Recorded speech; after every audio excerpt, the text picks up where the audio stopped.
Clive Bevis, Hire A Hubby Chelmsford Limited. I've had my franchise for 12 years, so quite a substantial time. Working in the Chelmsford area, there's now 4 of us within the Chelmsford area, which is great because we now meet up regularly, we support each other, we do work for each other. Any support that I need from head office is a simple answer. Ring up, ask a question. They may not have the answer immediately, but they will get the answer. And that's really good. I think in the early days, it's really good for people to be able to ring up someone. If you were just a tradie in a white van with no support, you have no one to rely on. So the fact that you can then ring up someone and even have a rant, or just say, I've had a problem with this, or I need help with that, they will come back and they will help you with that.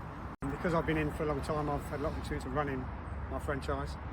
So I do a practical element, so I find out from our new trainees that are coming in what they need, and I put together a training program for them.